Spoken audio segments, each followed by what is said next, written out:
नमस्कार, जय हिंद, वंदे मातरम। साथियों, मैं अभिषेक मिश्रा आज आप सभी लोगों का हमारे दृढ़ संकल्प के इस परिवार में बहुत बहुत स्वागत करता हूं और उम्मीद करता हूं कि आप सभी स्वस्थ होंगे और आपकी तैयारी भी बहुत ही बेहतर तरीके से चल रही होगी। लेकिन अगर आपकी तैयारी में कोई भी समस्या आ रही है तो आप में कमेंट बॉक्स में बता सकते हैं। हम आपकी समस्या का समाधान करने का पूर्ण प्रयास करेंगे और उम्मीद करेंगे कि हमारा नेक्स्ट वीडियो आपकी प्रॉब्लम पर ही हो। अगर कोई भी कंटेंट से रिलेटेड प्रॉब्लम आ रही है या फिर गाइडेंस रिलेटेड प्रॉब्लम आ रही है, नोट्स से रिलेटेड प्रॉब्लम आ रही है या फिर जो भी समस्या आपकी है, आप में कमेंट बॉक्स में बताइएगा। हम आपकी समस्या पर अगला वीडियो बनाने का प्रयास करेंगे।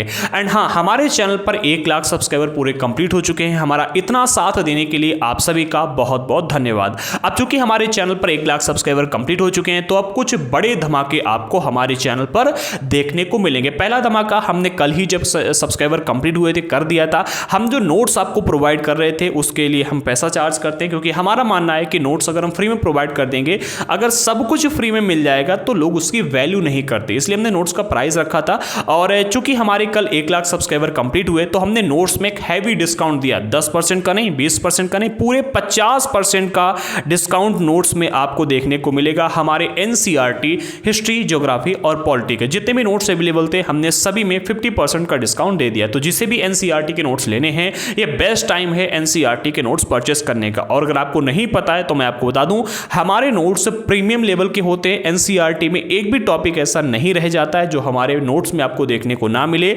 और हमारे नोट्स की अभी तक एक भी नेगेटिव कमेंट देखने को नहीं मिला है। तो अगर आपको नोट्स लेने हैं तो बेस्ट टाइम है, अभी आप नोट्स परचेस कर सकते हो। डिस्क्रिप्शन बॉक्स में हमने व्हाट्सएप नंबर और स्टोर की लिंक दोनों चीजें प्रोवाइड कर दी हैं। आप चाहें स्टोर पर जाकर परचेस कीजिएगा या हमें व्हाट्सएप पर मैसेज कर दीजिएगा, दोनों जगह पर आपको डिस्काउंट देखने को मिलेगा। ये हमारा व्हाट्सएप नंबर दिया गया है जिस पर मैसेज आप कर सकते हो। इसके अलावा स्टोर की लिंक भी हमने डिस्क्रिप्शन बॉक्स में दे दी है। चलिए इसी के साथ हम आगे बढ़ते हैं। और हाँ, दूसरा धमाका आपको 15 अक्टूबर को देखने को मिलेगा जब हम स्टार्ट कर रहे हैं एनसीईआरटी का लाइव टेस्ट सीरीज। एनसीईआरटी के लाइव टेस्ट सीरीज में हम डेली एनसीईआरटी से प्रश्न लाएंगे और लाइव शो रखेंगे, जो कि मॉक टेस्ट होगा। आप सभी के लिए बहुत इंपॉर्टेंट होगा। कहते हैं कि अगर आपने एनसीईआरटी पर कमांड बना ली तो फिर कोई भी एग्जाम हो वो आपके लिए हलवा लगेगा, क्योंकि एनसीईआरटी जो होता है ना, फादर है हर एग्जाम के लिए, बाप है।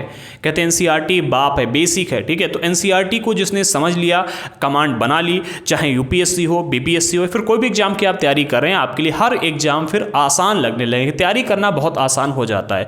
तो हमने सबसे पहले एनसीईआरटी की समरी क्लासेस प्रोवाइड की हैं, और जिन लोगों ने समरी क्लासेस ज्वाइन नहीं किए कर लीजिएगा। डिस्क्रिप्शन बॉक्स में हमने सभी की प्लेलिस्ट दे दी है। प्लेलिस्ट में आपको सारे के सारे अभी तक के आए हुए वीडियोस देखने को मिल जाएंगे। एंड उसके बाद में ही आप हमारा लाइव टेस्ट शो ज्वाइन करना। एंड इसके अलावा हम और भी कई सारी क्लासेस, कई सारे वीडियोस प्लान कर रहे हैं जो कि आगे आपको देखने को मिलेंगे। अब आ जाते हैं अपने मेन टॉपिक पर। एंड हाँ, जिन लोगों ने अभी तक चैनल को सब्सक्राइब नहीं किया कर लीजिएगा, क्योंकि अब कुछ विशेष, कुछ बड़ा आपको हमारे चैनल पर डेली देखने को मिलेगा। चलिए इसी के साथ हम आगे बढ़ते हैं और हमारी आज की इस क्लास में हम डिस्कस करेंगे क्लास 8 की न्यू एनसीईआरटी ज्योग्राफी का लास्ट चैप्टर है, जिसका नाम है मानव संसाधन, चैप्टर नंबर 5। देखो, हमारी जो 2022 की एनसीईआरटी थी, एनसीईआरटी ज्योग्राफी, उसमें आपको 6 चैप्टर देखने को मिलते थे। लेकिन अभी जो सन 2023 की न्यू एनसीईआरटी ज्योग्राफी है उसमें केवल और केवल 5 चैप्टर ही दिए गए। और हमारा 5वां चैप्टर है मानव संसाधन, जो आपका चैप्टर नंबर 3 था।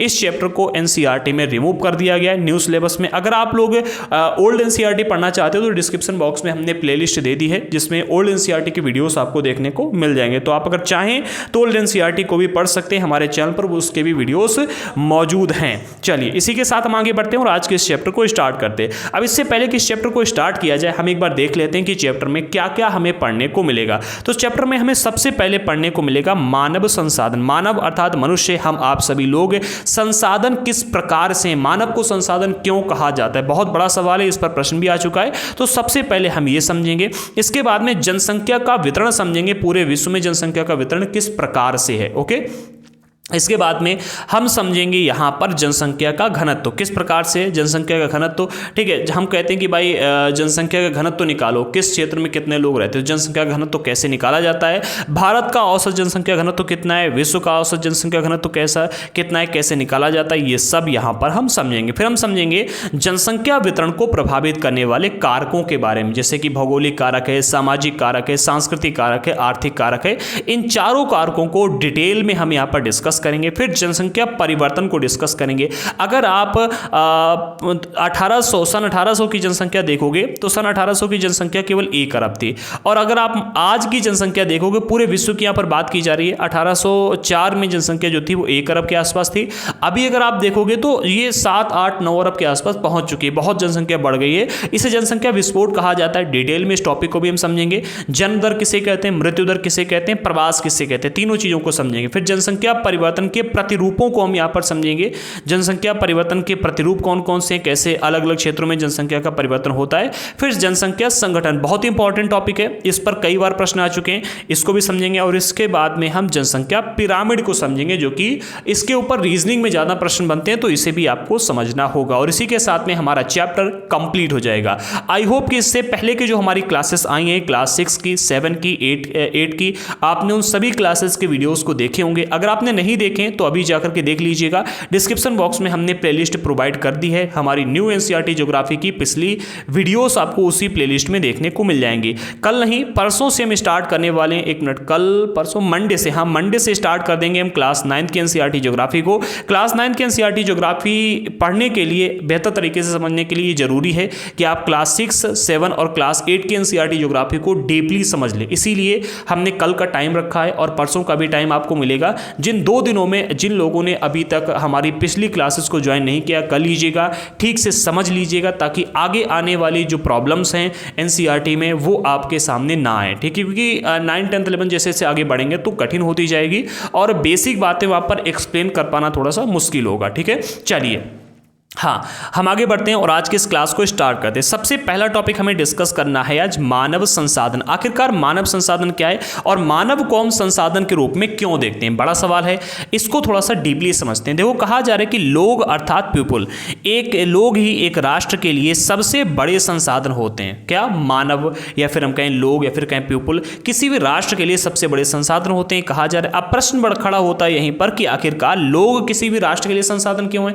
भाई संसाधन तो हमने अभी तक ये पढ़ा ना कि हमारे पास में कार है तो वो संसाधन है, घर है तो वो संसाधन है, बस है तो वो संसाधन है, लेकिन मानव किस प्रकार संसाधन हो सकता है, इसको भी देखो। तो प्रकृति की देन केवल उस समय महत्वपूर्ण होती है जब वह लोगों के लिए उपयोगी हो। मान लो कि भगवान ने प्राकृतिक रूप से हमें लौह अयस्क प्रोवाइड किया है। लौह अयस्क की खदानें हैं, कोयले की खदानें हैं, ठीक है, पेट्रोलियम की खदानें हैं, ये प्राकृतिक रूप से प्राप्त है हमें। लेकिन इस लौह अयस्क से लोहा कैसे निकाला जाए, ठीक है, लौह अयस्क से लोहा कैसे निकाला जाए। देखो, प्राकृतिक रूप से हमें प्रकृति की देन प्राप्त हो जाती, ठीक है, लेकिन लोग अपनी आवश्यकताओं और योग्यता से उसे संसाधन में परिवर्तित करते हैं। क्या, लोग अर्थात पीपुल।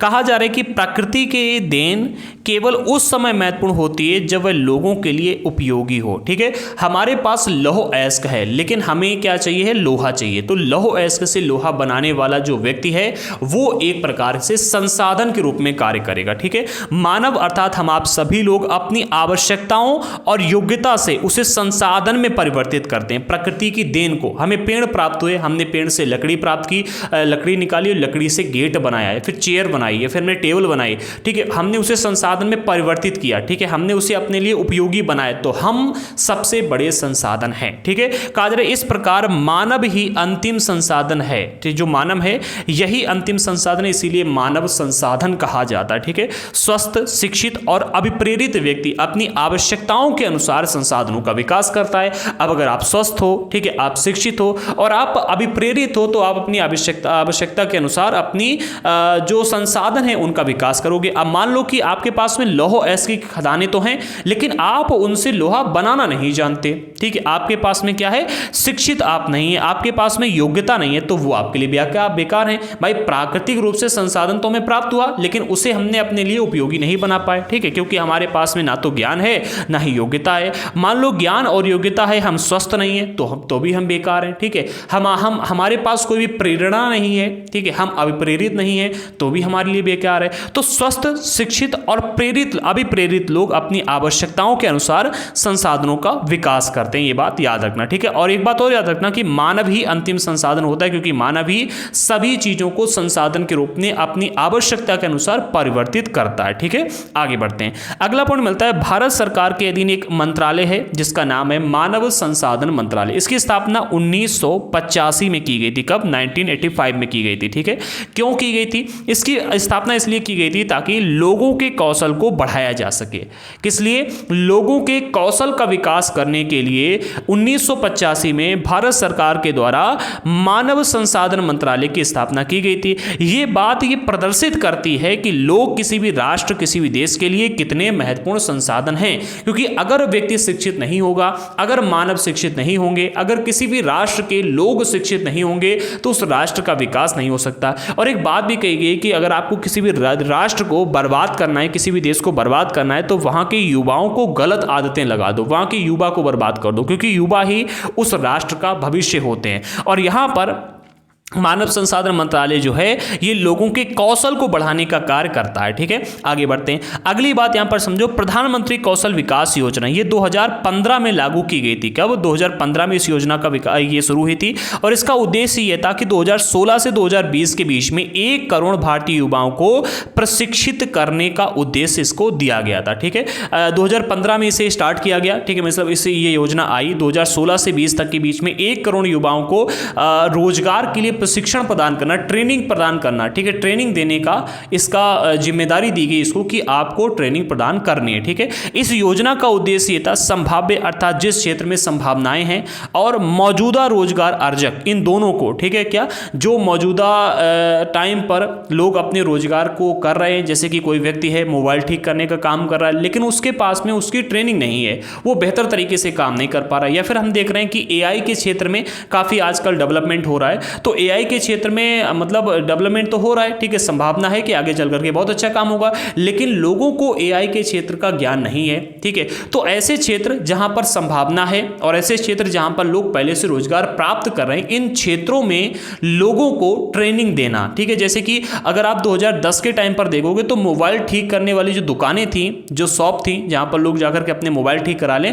वो बहुत ही कम देखने को मिलती थी। ठीक है, और अगर मिलती भी थी तो क्या पता चले सही कराने गए, उसने और खराब करके दे दिया। तो इसके लिए गवर्नमेंट ने क्या किया, 2015 में कौशल विकास योजना का शुभारंभ किया। इसका काम यह था कि भाई अलग अलग क्षेत्रों में रहने वाले जो युवा हैं, जो अलग अलग क्षेत्रों में काम कर रहे हैं, उनको भी ट्रेनिंग दी जाए। इसके अलावा अलग अलग क्षेत्रों में जो नए नए अवसर आने वाले हैं, उन अवसरों के क्षेत्र में भी ट्रेनिंग दी जाए ताकि युवा अपना रोजगार प्राप्त कर सकें। ठीक है, तो मौजूदा रोजगार अर्जक को गुणवत्ता प्रशिक्षण प्रदान करके रोजगार योग्य कौशल की योग्यता को प्रोत्साहित करना है। ठीक है, तो इसका उद्देश्य ये था। आगे बढ़ते हैं। हाँ, अगर यहां पर आप देखोगे एग्जाम्पल के रूप में हम आपको बताते हैं, मान लेते हैं कि किसी भी राष्ट्र में बहुत अधिक जनसंख्या है, लेकिन उस देश का जो व्यक्ति है, जो उस देश में रहने वाले जो लोग हैं, अगर शिक्षित नहीं हैं, ठीक है, तो उस देश का विकास नहीं होगा। तो कहते हैं कि भाई किसी भी राष्ट्र का जो विकास होता है वो शिक्षा के बल पर होता है। देखो, लोग जो होते हैं वो किसी भी राष्ट्र के लिए सबसे बड़े संसाधन होते हैं, लेकिन लोग अगर शिक्षित नहीं हैं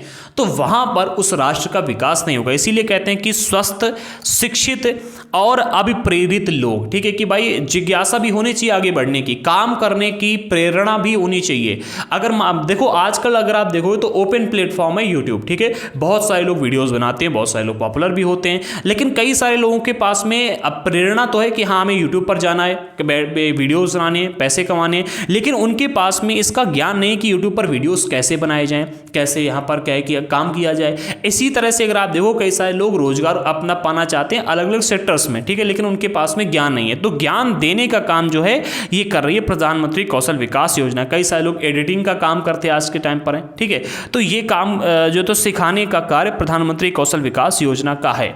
आगे बढ़ते हैं, अगला टॉपिक हमें मिलता है जनसंख्या का वितरण। जनसंख्या का वितरण ये भी काफी इंपॉर्टेंट टॉपिक है। विश्व में जनसंख्या का वितरण किस प्रकार से, इसको यहां पर समझते हैं। तो भूपृष्ठ अर्थात जो हमारी जमीन है, भू अर्थात धरती, तो भूपृष्ठ पर जिस प्रकार लोग फैले हुए हैं, अगर आप हमारे पूरे विश्व में देखोगे तो बहुत सारे लोग पूरी पृथ्वी पर आपको देखने को मिलेंगे। ठीक है, उसे जनसंख्या वितरण का प्रतिरूप कहा जाता है कि भाई जनसंख्या किस प्रकार से पूरे विश्व में फैली हुई है, इसका प्रतिरूप कहा जाता है जनसंख्या वितरण। ठीक है, हाँ, मतलब जिस प्रकार से पूरी की पूरी पृथ्वी पर भूपृष्ठ पर लोग फैले हुए हैं, इसी को जनसंख्या वितरण का प्रतिरूप हम कहते हैं। विश्व की जनसंख्या का 90% से अधिक भाग है भूपृष्ठ के लगभग 30% भाग पर निवास करता है। यानी कि पूरे विश्व में जितनी जनसंख्या है, ठीक है, उसका 90%, अर्थात मान लें अगर हम कि केवल पूरे विश्व में 90 लोग रहते हैं तो पूरे विश्व में अगर केवल 100 लोग रहते हैं तो 100 में से 90 लोग विश्व की 30% जमीन पर निवास करते हैं। ठीक है, इसके अलावा जो बचे हुए 10% लोग हैं वो विश्व की 70% भूमि पर निवास करते हैं। अच्छा, यहां पर कंफ्यूज होने की जरूरत नहीं, कहा जा रहा है कि 70% पर निवास करते हैं, इसका अर्थ ये नहीं है कि ये लोग बहुत अमीर हैं, इन्होंने सारी जमीन खरीद रखी है। इसका अर्थ यहां पर यह है कि जो 70% भूमि है वो रहने योग्य नहीं है। यहां पर जो जीवन की संभावनाएं वो बहुत कठिन है। कोई बहुत ही चरम जलवायु वाला इलाका है तो कहीं पर क्या है कि पानी ही पानी मौजूद है, ठीक है, जहां पर रह पाना नामुमकिन है। कहीं पर क्या है कि बर्फ ही बर्फ है, जैसे कि अंटार्कटिका हो गया, रेगिस्तानी इलाके होते, तो ऐसे इलाके 70% एरिया में आते हैं जहां पर रह पाना बहुत ही मुश्किल है। तो ऐसे इलाकों में विश्व के 10% लोग रहते हैं, ठीक है, जो यहां पर चरम जलवायु है आप ये कह सकते हो, ठीक है, जहां की जो परिस्थितियां खराब हैं। विश्व की 30% ही भूमि ऐसी है जहां पर विश्व के 90% लोग रहते हैं। ठीक है, तो विश्व में जनसंख्या का जो वितरण है वो अत्यंत ही असमान आपको देखने को मिलेगा। हम चार्ट में बाद में देखेंगे, पहले हम यहां पर देख लेते हैं जो रिटर्न के रूप में दिया गया, बाद में चार्ट समझेंगे तो अच्छे से समझ में आएगा।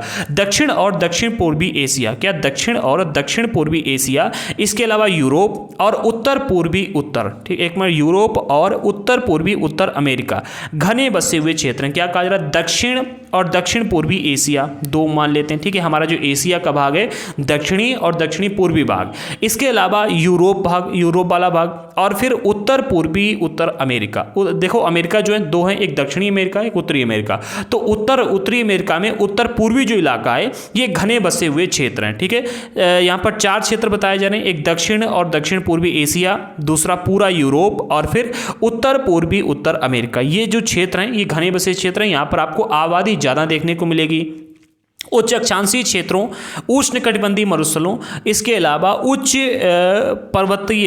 पर्वतों और विषुवतीय वनों के क्षेत्रों में बहुत कम लोग निवास करते हैं। अच्छा, यहाँ पर ऐसा क्यों कहा जा रहा है कि जो उच्च अक्षांशीय क्षेत्र हैं वहाँ पर कम लोग निवास करते हैं, जो उष्णकटिबंधीय मरुस्थल हैं वहाँ पर कम लोग निवास करते हैं, जो उच्च पर्वतीय इलाके हैं यानी कि ऊंचे पर्वतीय इलाके हैं वहाँ पर कम लोग निवास करते हैं, इसके अलावा जो विषुवतीय वन हैं वहाँ पर कम लोग निवास करते हैं, क्योंकि यहाँ की जो जलवायु है वो रहने योग्य नहीं है। अच्छा, हम ऐसे समझते हैं जैसे कि हमने यहाँ पर बात की है उच्च अक्षांशीय क्षेत्र, तो अक्षांश और देशांतर के बारे में, उच्च अक्षांश किसे कहते हैं, निम्न अक्षांश किसे कहते हैं, ये हम डिस्कस कर चुके हैं क्लास 6 और क्लास 7 की एनसीईआरटी में। ठीक है, तो इसे हम यहाँ पर डिस्कस नहीं करेंगे। ठीक है, इसके अलावा उच्च अक्षांशीय क्षेत्र, उष्ण कटिबंधीय मरुस्थल जो हैं यहाँ पर भी बहुत कम रहते हैं। अच्छा, उष्ण कटिबंध किसे कहते हैं, उपोष्ण कटिबंध किसे कहते हैं, शीतोष्ण कटिबंध किसे कहते हैं, ये भी हमने क्लास 6 की एनसीईआरटी में डिस्कस किया। तो जो आपके उष्ण कटिबंधीय मरुस्थल हैं यहाँ पर भी बहुत कम लोग निवास करते हैं, क्योंकि यहाँ पर जो जलवायु है वो थोड़ी सी क्या है कि उष्ण जलवायु पाई जाती है, जहाँ पर रह पाना थोड़ा सा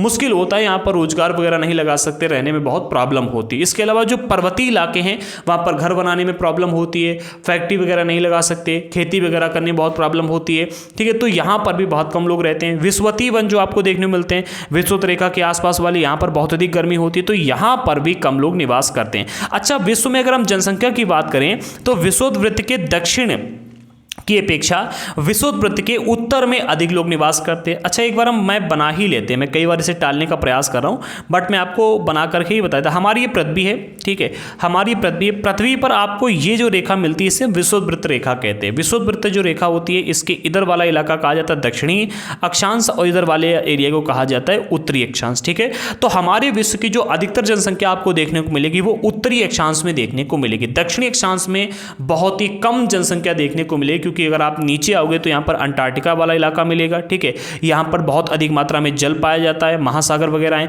ऊपर आपको यहाँ पर एशिया वगैरह देखने को मिलता है, ऊपर वाले जो भूभाग है यहाँ पर जमीनी इलाका ज़्यादा पाया जाता है। ठीक है, ऊपर भूभाग ज़्यादा है। इसके अलावा ऊपर की जो जलवायु है वो भी आपको अच्छी देखने को मिलती है। तो उत्तरी इलाके में अधिकतर लोग निवास करते हैं, दक्षिणी इलाके में कम लोग निवास करते हैं। ये जो आपका इलाका होता है ये वाला, ये विषुवतीय प्रदेश कहा जाता है। इसी तरह से उच्च अक्षांशीय क्षेत्र होते हैं, उष्णकटिबंधीय मरुस्थल होते हैं। उष्णकटिबंधीय मरुस्थल वो होते हैं जहाँ पर क्या है कि जलवायु जो होती है बहुत ही उष्ण होती है और ये मतलब गर्म होती है और वहाँ पर बहुत ही कम जनसंख्या निवास करती है। हाँ, तो विषुववृत्त के दक्षिण की अपेक्षा विषुववृत्त के उत्तर में बहुत अधिक लोग रहते हैं। विश्व की कुल जनसंख्या के लगभग 3/4 लोग, विश्व में जितनी भी जनसंख्या है, ठीक है, पूरी जनसंख्या का लगभग 3/4 लोग 2 महाद्वीपों एशिया और अफ्रीका में रहते हैं। अच्छा, अब हम यहां पर देख लेते हैं, एक मिनट थोड़ा सा और आगे बढ़ते हैं। विश्व के 60% लोग केवल 10 देशों में रहते हैं, ठीक है, इन सभी देशों में 10 करोड़ से अधिक लोग रहते हैं। आइए देखो, अब ये जो चार्ट दो दिए गए, इन चार्टों की मदद से हम इसी टॉपिक को समझने का प्रयास करते हैं। कहा जा रहा है कि जो विश्व की जनसंख्या है, ठीक है, तो विश्व की जनसंख्या का 60% भाग, ठीक है, कहां पर रहता है? इन 10 देशों में रहता है। कौन कौन से देश? चीन, Bharat, USA, Indonesia, Brazil, Pakistan, Bangladesh, Nigeria, रूस और जापान, ठीक है, क्योंकि यहाँ की जो जलवायु है वो रहने योग्य, मानव के रहने योग्य, यहाँ की परिस्थितियां ऐसी हैं कि यहाँ पर आप रह सकते हो, रोजगार अपना उत्पन्न कर सकते हो और भी कई सारे फैक्ट हैं। तो यहाँ पर अगर आप इसमें देखोगे तो एशिया में रहने वाले लोग जो है पीले कलर से दिखाया गया, आप देख रहे हैं सबसे अधिक जनसंख्या है एशिया में रहने वाले लोगों की, ठीक है। फिर इसके बाद में जो दिखाया गया है यूरोप में रहने वाले लोग, ठीक है, तो यूरोप में रहने वाले लोग जो हैं उनकी भी जनसंख्या काफी अधिक है अगर आप देखोगे यहाँ पर, ठीक है। फिर इसके बाद में हम अफ्रीका में देखें तो अफ्रीका में भी ज्यादा मिलेगी। अच्छा, यूरोप में कितने % लोग रहते हैं? यहाँ पर पूरे 100 लोगों का आंकड़ा दिया गया है, ठीक है, तो 60% तो हम ये मान लेते हैं कि भाई 10 देशों में रहते हैं, ठीक है, एशिया के हैं। इसके अलावा 1 2 3 4 5 6 7 8 9 10 11 12% लोग जो आपको मिलेंगे वो यूरोप में देखने को मिलेंगे। विश्व के 12% लोग यूरोप में रहते हैं। अफ्रीका में कितने % रहते हैं? तो 1 2 3 4 5 6 7 8 9 10 11 12, हाँ, तो 12% लोग आपको अफ्रीका में भी देखने को मिलेंगे। इसके अलावा 1 2 3 4 और 4 8, ठीक है, 8% लोग आपको देखने को मिलेंगे मध्य व दक्षिण अमेरिका में, यहाँ पर भी जनसंख्या कम है। उत्तरी अमेरिका में अगर आप देखोगे तो यहाँ पर आपको केवल 5% लोग देखने को मिलेंगे एंड 1% लोग कहाँ पर रहते हैं? आपके ऑस्ट्रेलिया, न्यूजीलैंड और प्रशांत महासागर की तरफ जो द्वीप पाए जाते हैं वहां पर, ठीक है। तो इस तरह से अगर आप देखोगे तो विश्व के 60% जनसंख्या मात्र विश्व के 10 देशों में निवास करती है, जो कि यहां पर हमने देख लिए, और 40% जनसंख्या विश्व के अन्य भागों में निवास करती है। तो इस तरह से जनसंख्या का अगर आप वितरण देखोगे तो बहुत ही असमान है। एंड इसके अलावा भारत में अगर आप देखोगे तो सबसे ज्यादा जनसंख्या चीन में, ठीक है, चीन में सबसे ज्यादा जनसंख्या पाई जाती है। फिर भारत का जो ग्राफ है वो भी काफी तेजी से आगे बढ़ा है। यूएसए में बहुत कम जनसंख्या, इसी तरह से Indonesia, Brazil, Pakistan, Bangladesh, Nigeria, रूस और जापान, हर देश की जनसंख्या का यहां पर मैप दिया गया है कि विश्व में जो 60% लोग इन 10 देशों में पाए जाते हैं, ठीक है, 60% लोग इन 10 देशों में जो पाए जाते हैं, तो 60% का कितना % भाग आपको यहां पर मिलेगा, ठीक, कितने % भाग लोग इस देश में रहते हैं, तो अलग अलग % यहां पर दिया गया है। आई होप कि ये भी आपको समझ में आया होगा। चलिए, मतलब मिलियन में जनसंख्या दी गई यहां पर है, ठीक है, या अगर आप देखोगे तो जनसंख्या मिलियन में, तो चीन की अगर आप देखोगे तो लगभग 1300 मिलियन के आसपास बताई जा रही है। भारत की अगर आप देखो तो लगभग 1200 मिलियन के आसपास जनसंख्या बताई जा रही है। इसी तरह से USA, Indonesia, Brazil, Pakistan, Bangladesh, तो सभी की यहां पर बताई गई। आई होप कि यहां पर विश्व में जनसंख्या का वितरण किस प्रकार से है वो आपको समझ में आया होगा। किन इलाकों में लोग ज्यादा रहते हैं, जैसे कि आपका हमारा जो उत्तरी अक्षांशीय इलाका होता है, ठीक है, उत्तर में, विषुववृत्त के उत्तर में अधिकतर लोग रहते हैं। दक्षिणी इलाके में आपको बहुत कम निवास देखने को मिलेगा। विश्व के 60% लोग जो हैं विश्व के केवल 10 देशों में रहते हैं, जो कि यहां पर हमने देख ली। इन 10 देशों का नाम याद कर लेना, ठीक है, जापान, रूस, Nigeria, Bangladesh, Pakistan, Brazil, Indonesia, USA, Bharat और चीन, ठीक है। इसके अलावा अगर आप देखोगे तो इन हर देशों में, इन सभी देशों में लगभग 10 करोड़ से अधिक लोग आपको देखने को मिलेंगे। अच्छा, अगर भारत की जनसंख्या देखो तो यहां पर 120 करोड़ बताई जा रही है, ठीक है, लेकिन अगर आज का अंदाजा लगाया जाए तो 140 करोड़ के आसपास हम पहुंच चुके हैं, ठीक है। और वहीं चीन की जनसंख्या भी बहुत अधिक होगी, लेकिन अभी क्या है कि नया अपडेटेड डेटा आया नहीं है, तो उसके आधार पर यहां पर कंफर्म नहीं किया गया और एनसीईआरटी में भी ओल्ड डेटा ही दिया गया है। आगे बढ़ते हैं, अब हम बात करते हैं जनसंख्या के घनत्व की। अच्छा, घनत्व का अर्थ क्या है? ठीक है, हम जैसे अलग अलग क्षेत्रों में अलग अलग चीज़ों का घनत्व निकालते हैं, उसी तरह से जनसंख्या का भी घनत्व निकाला जाता है। पृथ्वी पृष्ठ के, यानी पूरी की पूरी पृथ्वी पर जो भूभाग है, तो पृथ्वी के भूभाग के एक इकाई क्षेत्र में रहने वाले लोगों की संख्या को जनसंख्या का घनत्व कहा जाता है, ठीक है। जैसे कि हम पृथ्वी को 100 भागों में डिवाइड कर दें तो 100 भागों में से किसी एक भाग पर, ठीक है, कितने % लोग विश्व के निवास करते हैं, उसी को जनसंख्या का घनत्व कहा जाएगा, ठीक है। सामान्य रूप से यह प्रति वर्ग किलोमीटर में व्यक्त किया जाता है। ठीक है, संपूर्ण विश्व का जो औसतन जनसंख्या घनत्व है वो 51 व्यक्ति प्रति वर्ग किलोमीटर में रहते हैं। ठीक है, यानी 1 वर्ग किलोमीटर में 51 लोग रहते हैं। अगर हम पूरे विश्व की जनसंख्या का घनत्व निकालें, अच्छा पूरे विश्व की जनसंख्या का घनत्व जो हम निकाल रहे हैं तो इसका अर्थ आप हमारे किसी एक देश से मत निकालना। ठीक है, क्योंकि अगर आप भारत की जनसंख्या का घनत्व देखोगे तो औसतन घनत्व 382 व्यक्ति प्रति वर्ग किलोमीटर है। भारत में 1 वर्ग किलोमीटर में 382 लोग रहते हैं। ठीक है, तो भारत का जनसंख्या घनत्व तो काफी अधिक है, लेकिन अगर हम पूरे एवरेज निकालते हैं पूरे विश्व का तो एक किलोमीटर, एक प्रति वर्ग किलोमीटर, यानी कि 1 किलोमीटर क्या कहा जा रहा है, 1 वर्ग किलोमीटर क्षेत्र में 51 व्यक्ति निवास करते हैं। ठीक है, 51 व्यक्ति प्रति वर्ग किलोमीटर क्षेत्र में निवास करते हैं। विश्व की औसतन जनसंख्या घनत्व तो ये सबसे अधिक जनसंख्या घनत्व तो दक्षिण व मध्य एशिया में, जो दक्षिणी एशिया है और जो मध्य एशिया है वहां पर आपको सबसे अधिक जनसंख्या घनत्व तो देखने को मिलेगा। अच्छा, दक्षिणी एशिया क्यों कहा जा रहा है, तो अगर आप हमारे विश्व का मैप देखोगे, हमारी जो पृथ्वी है वो कुछ इस प्रकार से, ठीक है, पृथ्वी हमारी इस प्रकार से, वैसे चपटी है लेकिन हम गोली बना ले रहे हैं, हमारा ये आपको विश्ववृत्त मिलेगा।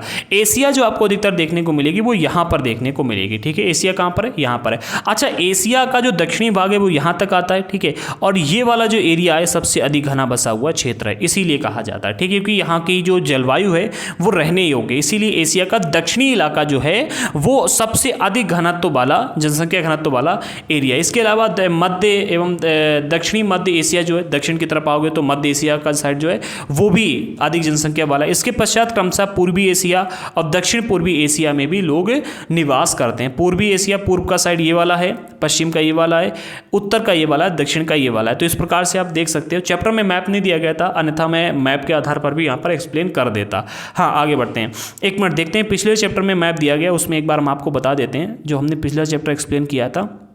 हाँ, ये रहा एशिया आपका। ठीक है, इसमें अगर आप देखोगे तो एशिया दिया गया है, हमारी जो विषुववृत्तीय रेखा है वो ये निकलती है। ठीक है, अब अगर आप ये देखोगे तो कर्क रेखा यहाँ से निकलती है। अब विषुवत रेखा से जैसे जैसे आप इधर बढ़ते जाओगे तो आपको जलवायु परिवर्तन देखने को मिलेंगे। यहाँ पर सबसे अधिक एनर्जी होती है, यहाँ पर सबसे अधिक तापमान पड़ता है, यहाँ पर कम तापमान पड़ता है। इसी तरह से आप ऊपर बढ़ते जाओगे तो और कम तापमान मिलेगा। तो दक्षिणी एशिया जो है ये वाला, यहाँ पर बहुत अधिक लोग निवास करते हैं। इसके अलावा आप जाओगे तो देखो बीजिंग वगैरह में, ठीक है, यहाँ पर और अधिक लोग निवास करते हैं। जैसे से आप ऊपर बढ़ते जाओगे तो जनसंख्या कम होती जाएगी। ठीक है, बहुत कम लोग ऊपर के साइड में निवास करते हैं। अब आ जाते हैं अपने मेन टॉपिक पर, वही जहां पर हम थे। ठीक है, और जो भारत की जनसंख्या का औसतन घनत्व है वो है 382 व्यक्ति प्रति वर्ग किलोमीटर। आई होप कि ये टॉपिक आपको जनसंख्या का घनत्व तो समझ में आया है। ठीक है, आगे बढ़ते हैं। अब हमारा अगला टॉपिक है जनसंख्या वितरण को प्रभावित करने वाले कारक। ठीक है, इसको भी समझते हैं। अच्छा, जो यहाँ पर फैक्चुअल जानकारी दी जा रही है कि भारत का औसतन घनत्व कितना है जनसंख्या का, या फिर पूरे विश्व का कितना है, तो ये बात आप नोट कर लीजिएगा, ये इस पर फैक्चुअल प्रश्न बन सकते हैं। तो जनसंख्या वितरण को प्रभावित करने वाले कौन कौन से कारक होते हैं? 4 कारक सबसे इंपॉर्टेंट है। पहला भौगोलिक कारक, वहाँ की स्थलाकृति कैसी है, जलवायु कैसी है, मृदा कैसी है, जल कैसी है, और वहाँ पर रोजगार के क्या क्या माध्यम उपलब्ध हैं। इसके अलावा दूसरा सामाजिक कारक। ठीक है, सामाजिक कारक में आपका धर्म वगैरह, धर्म तो नहीं आएगा, मतलब सामाजिक कारक को भी हम यहाँ पर समझेंगे। ठीक है, सामाजिक कारक में अगर हम देखते हैं तो क्या कहा आता है, हाँ, अच्छा, मतलब वहाँ का ये देखा जाता है कि वहाँ के शिक्षा वहाँ पर है या नहीं है, स्वास्थ्य सुविधाएं हैं या नहीं, समाज वहाँ का कैसा है। फिर सांस्कृतिक कारक अर्थात धर्म वगैरह इसमें आ जाता है। फिर आर्थिक कारक आते हैं। हम सभी को एक एक करके समझते हैं। सबसे पहले हम बात करते हैं भौगोलिक कारक की। तो भौगोलिक कारक में 5 चीजें आपको देखने को मिलेंगी। सबसे पहले स्थलाकृति। लोग सदैव पर्वतों और पठारों की तुलना में मैदानी भाग में रहना अधिक पसंद करते हैं। लोग कहते हैं कि भाई अगर हम पठारों में रहेंगे जाकर के, फैक्ट्री वहाँ पर मिलेंगी नहीं, ठीक है, जहाँ पर हम काम कर सकें, रोजगार के ऑप्शन हमारे पास में नहीं होंगे, हम पानी कहाँ से लाएंगे, कई सारी प्रॉब्लम्स आती है। पहाड़ी इलाकों में भी अगर आप रहने जाओगे तो वहाँ पर भी कई सारी समस्याएं आएंगी। ठीक है, अगर आप मैदानी इलाके में रह रहे हो और किसी पहाड़ के बहुत ऊंचाई पर चले जाओ तो आपको सांस लेने में भी प्रॉब्लम होगी। वहां पर लोग रहते हैं तो उनको आदत हो जाती है। ठीक है, देखो, लोग सदैव पर्वतों और पठारों की तुलना में मैदानी भाग में रहना अधिक पसंद करते हैं। क्यों? क्योंकि ये क्षेत्र खेती के लिए, विनिर्माण अर्थात किसी चीज़ का घर बनाने के लिए, या फिर कोई फैक्ट्री डालने के लिए, फिर कोई कंपनी खोलने के लिए, और सेवा क्रियाओं के लिए उपयुक्त होते हैं। ठीक है, कौन सा? आपका जो मैदानी भाग है। ठीक है, लेकिन पर्वतीय इलाके में और पठारी इलाके में आप खेती नहीं कर सकते। ठीक है, यहाँ पर बहुत प्रॉब्लम होती है। विनिर्माण के कार्य नहीं कर सकते, बहुत प्रॉब्लम होती है। सेवा क्रियाएं आप यहाँ पर नहीं कर सकते। ठीक है, गंगा के मैदानी गंगा के मैदान विश्व के सबसे अधिक घने बसे क्षेत्र हैं। क्यों? क्योंकि यहाँ पर देखो उपजाऊ भूमि प्राप्त हो जाती है, ठीक है, मैदानी इलाका मिल जाता है जहाँ पर आप फैक्ट्री वगैरह लगा सकते हो, विनिर्माण का कार्य कर सकते हो, सेवा कार्य भी प्रदान कर सकते हो, ठीक है। इसके अलावा खेती वगैरह भी आप कर सकते हो। जबकि एंडीज, आल्प्स और हिमालय की जो पर्वत श्रृंखलाएं, ये बिरले बसे हुए क्षेत्र हैं, यहाँ पर आपको जनसंख्या कम देखने को मिलेगी। रीजन क्या क्या है? वही जो हमने यहाँ पर अभी देखे, ठीक है। आगे बढ़ते हैं। अब जलवायु की बात करते हैं तो लोग सामान्य रूप से चरम जलवायु को अत्यधिक, जो कि अत्यधिक गर्म या फिर अत्यधिक ठंडी हो, जैसे कि सारा मरुस्थल हो गया, रूस के ध्रुवीय प्रदेश हो गए, कनाडा है, अंटार्कटिका है, यहाँ पर रहने से बचते। कहने का थोड़ा सा डिटेल में समझो। चरम जलवायु का अर्थ होता है या तो बहुत अधिक गर्म या बहुत अधिक ठंडा, ठीक है। अगर आप किसी ऐसे इलाके में रह रहे हो जहां पर बहुत अधिक गर्मी पड़ती, रेगिस्तानी इलाका है, तो वहां पर रहने में बहुत प्रॉब्लम होगी।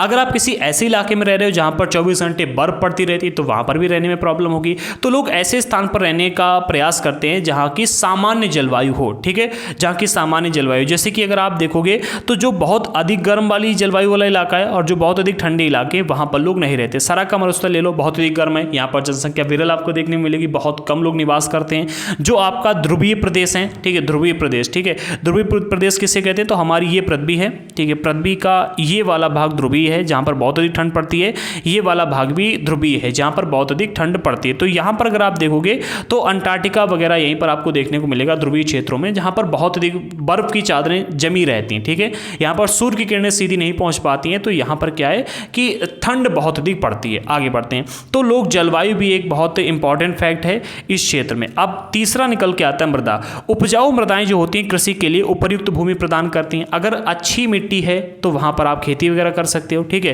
तो भारत में गंगा, ब्रह्मपुत्र, चीन में हुआंग, हीचांग, जियांग तथा मिस्र में नील नदी के उपजाऊ मैदान घने बसे हुए क्षेत्र हैं। अब ऐसी जगह जहां पर पानी उपलब्ध ना हो, मिट्टी अच्छी ना हो, तो वहां पर लोग रहने से बचते हैं, क्योंकि वहां पर खेती वगैरह नहीं कर सकते।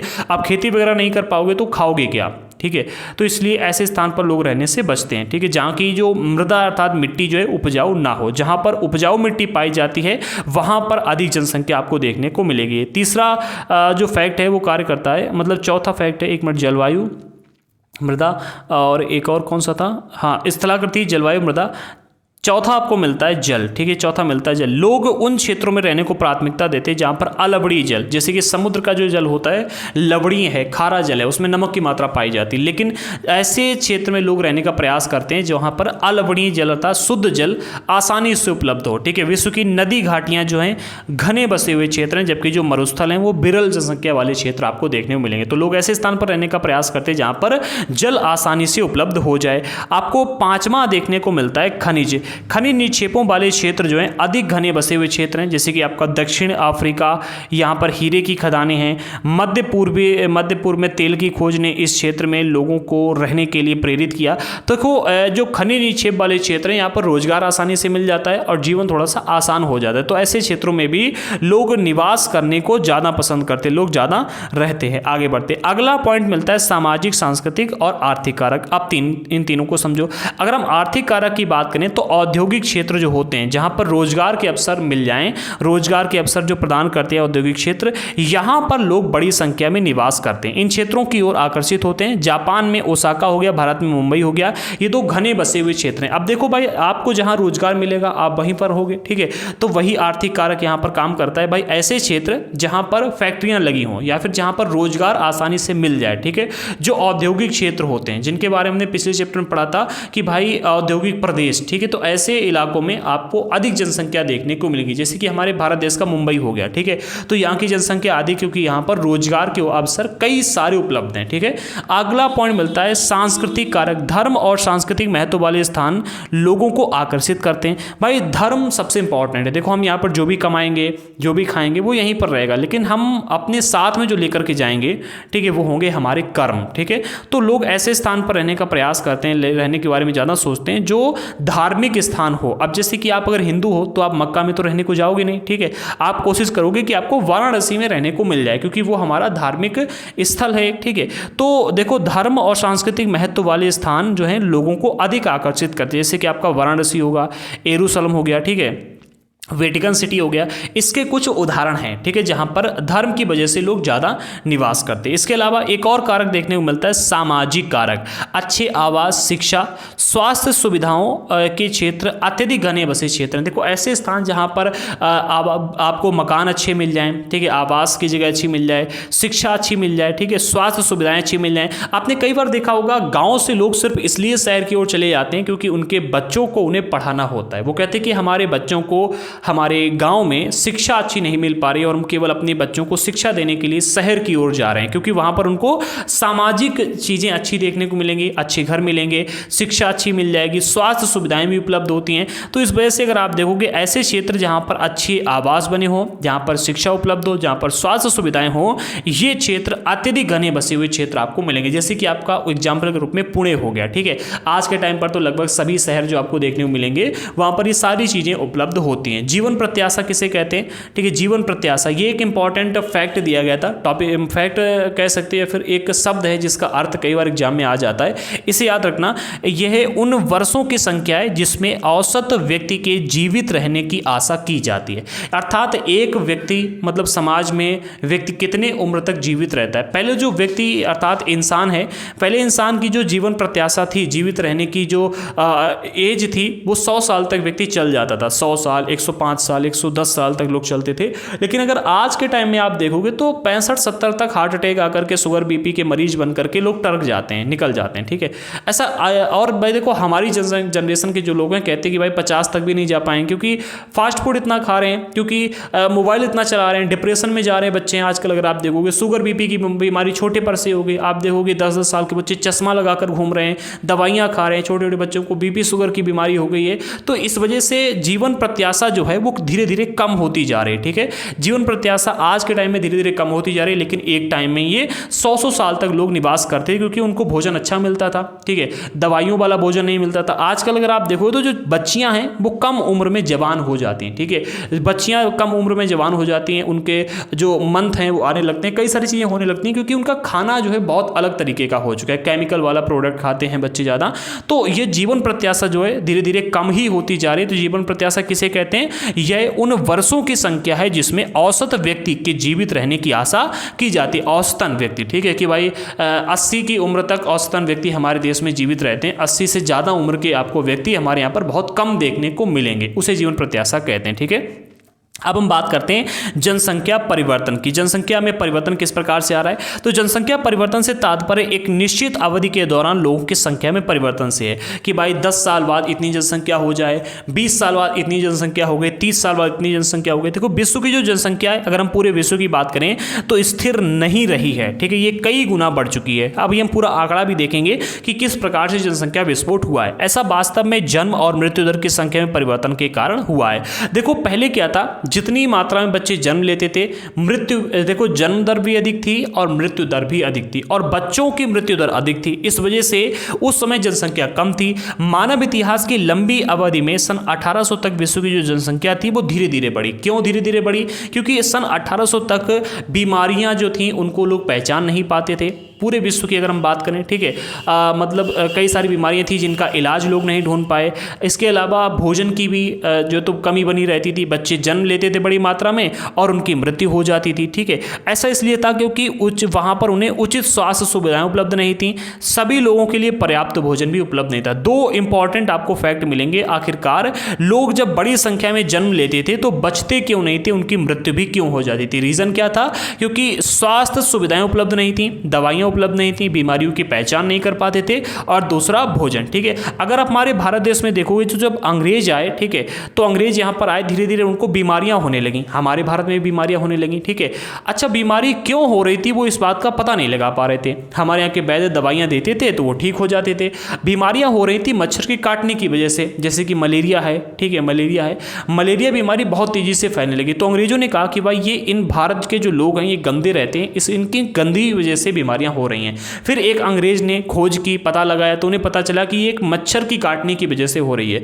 इस चक्कर में कि भारत के लोग गंदगी में रहते हैं और इस गंदगी की वजह से बीमारियां हो रही हैं, काफ़ी सारे लोगों ने भारत के ऊपर बहुत सारा जुल्म किया और इस वजह से काफ़ी सारे लोगों ने अपनी जान भी गंवा दी, क्योंकि वो भारतीय लोगों से बचते रहे, बचना उन्हें मच्छर से था। ठीक है, इस वजह से काफ़ी सारे लोगों ने अपनी जान गंवा दी। अच्छा, केवल विश्व के लोगों ने ही जान नहीं गंवाई, हमारे भारत के लोगों ने भी इसमें कई सारी जानें गंवाई थी, क्योंकि मलेरिया जो था वो मच्छरों से हो रहा था और ये बात किसी को पता नहीं थी। ठीक है, तो इस वजह से अगर आप देखो, केवल मलेरिया की वजह से नहीं, कई सारी ऐसी बीमारियां थी जिनकी वजह से अलग अलग क्षेत्रों में काफ़ी बड़ी मात्रा में लोगों की मृत्यु हो जाती थी। कहीं कहीं पर देखोगे आप तो कोई महामारी फैल गई, पता ही नहीं कौन सा इलाज है। ठीक है, महामारी में पूरे के पूरे गांव साफ हो गए, अलग अलग पूरे के पूरे गांव खत्म होते जा रहे हैं, पूरे के पूरे शहर साफ हो गए, पता ही नहीं चला कौन सी बीमारी है। तो स्वास्थ्य सुविधाएं ना होने की वजह से मृत्यु दर अधिक थी। ठीक है, और इसके अलावा भोजन भी एक है कि भाई बच्चा जन्म तो ले रहा है लेकिन उसे भोजन नहीं मिल पा रहा, भूख की वजह से मर जा रहा है। ठीक है, अब हम बात करते हैं जनसंख्या विस्फोट की कि आखिरकार जनसंख्या एकदम से इतनी कैसे बढ़ी।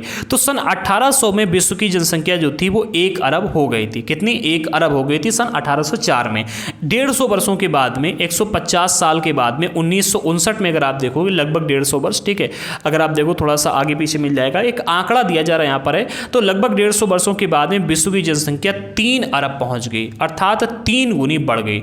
1 अरब से 3 अरब हो गई 150 सालों में। अच्छा, अगर हम इसे डिवाइड करके कहें तो कह सकते हो कि 50 साल में जनसंख्या दोगुनी होती गई। ठीक है, 1850 तक आते आते हो गई 2 अरब। ठीक है, मतलब फिर तो गलत हो जाएगा। ठीक है, फिर तो गलत हो जाएगा, मतलब 75 साल में डबल हुई जनसंख्या, हम ये कह सकते हैं। ठीक है, तो धीरे धीरे क्या हुआ, जनसंख्या बढ़ती गई। अच्छा, 1959 तक आते आते 3 अरब जनसंख्या पहुंच गई। ठीक है, इसे प्रायः जनसंख्या विस्फोट कहते हैं। ये तो छोटा विस्फोट था, इससे बड़ा विस्फोट 1999 में हुआ। 1959 में 3 अरब पहुंची और 1999 में मात्र 30 साल की वर्ष की अवधि में ये जनसंख्या कितनी? 2 गुनी हो गई। 3 अरब से 6 अरब पहुंच गई।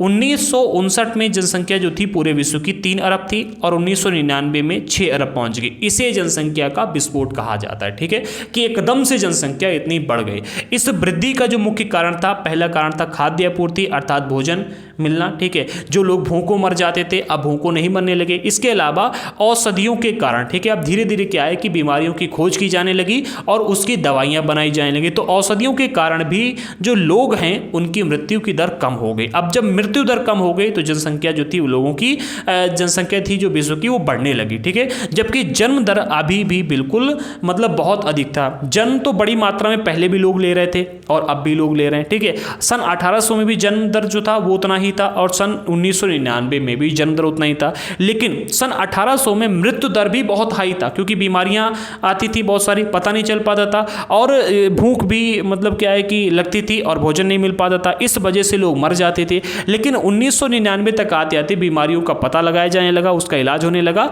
और दूसरी बात क्या होने लगी, यहाँ पर भोजन भी उपलब्ध हो गया तो लोगों का पेट भी भरने लगा। इससे जनसंख्या बहुत तेजी से बढ़ी। ठीक है, इससे क्या हुआ, जनसंख्या बहुत तेजी से बढ़ी। और अगर आज की बात की जाए तो अभी आंकड़ा आने दो। ठीक है, अभी आंकड़ा आया नहीं शायद है, मुझे एनसीईआरटी में अपडेट नहीं किया गया, मैं एनसीईआरटी के आधार पर ही पढ़ा रहा हूँ। ठीक है, तो आंकड़ा आने दो, फिर देखते हैं कि भाई जनसंख्या अब कितनी हो गई। ठीक है, अब तो बहुत भयंकर विस्फोट हुआ होगा। ठीक है, आगे बढ़ते हैं। अब हम जन्म दर, मृत्यु दर और प्रवास को समझते हैं। हमने भी कई बार डिस्कस किया जन्म दर, मृत्यु दर। जन्म दर किसे कहते हैं, मृत्यु दर किसे कहते हैं, इसको समझो।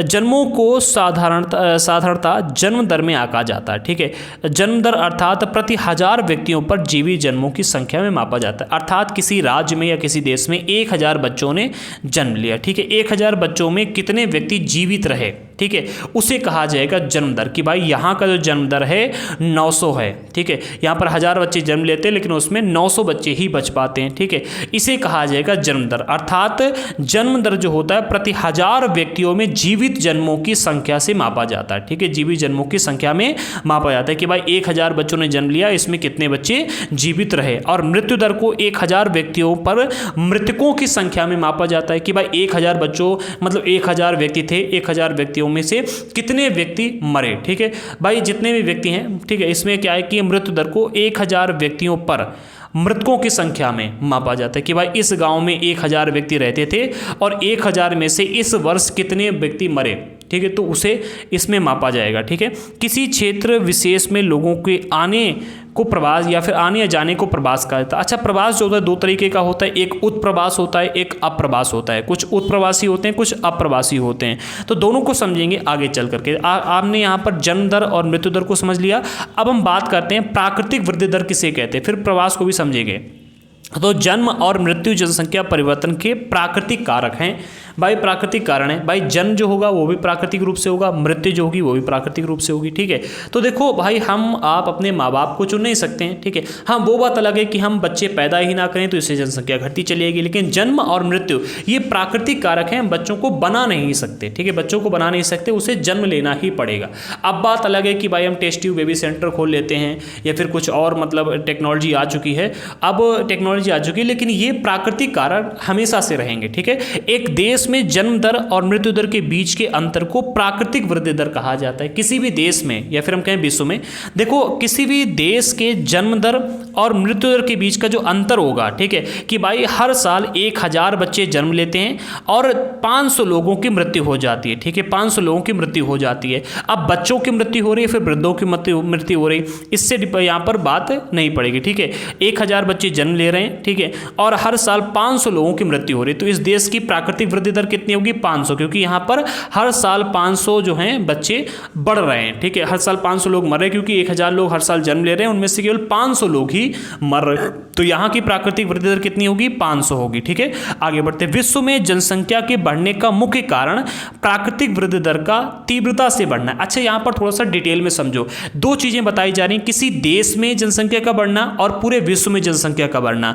देखो, अगर पूरे विश्व में जनसंख्या बढ़ेगी तो उसके पीछे का जो कारण होगा वो प्राकृतिक वृद्धि दर का तीव्रता से बढ़ना होगा। लेकिन अगर हम किसी देश की बात करें तो देश में प्रवास के कारण भी जनसंख्या बढ़ सकती है, ठीक है, या घट सकती है, इस चीज को भी समझो। प्रवास एक अन्य कारण है जिससे जनसंख्या के आकार में परिवर्तन होता है, ठीक है। किसी भी देश की जनसंख्या मान लेते हैं कि 1000 थी, अब यहां से 500 लोग क्या है कि चले गए, किसी और देश में रहने लगे, ठीक है। कितने? 500 लोग जाकर के किसी और देश में रहने लगे। मान लेते हैं कि भाई पाकिस्तान में 1000 लोग रहते थे, अब 1000 लोग रहते थे, अब इनमें से 500 लोग आकर के भारत में रहने लगे, तो यहाँ की जनसंख्या वो तो 500 रह जाएगी, ठीक है, और भारत की जनसंख्या 500 बढ़ जाएगी, यहाँ की 500 घट जाएगी और यहाँ की जनसंख्या बढ़ जाएगी। तो किसी भी देश की जो जनसंख्या बढ़ना और घटना है तो उसमें प्रवास भी एक कारक के रूप में कार्य करता है, ठीक है। लेकिन विश्व की जो जनसंख्या है उसमें केवल प्राकृतिक वृद्धि दर ही कार्य करती है, ठीक है।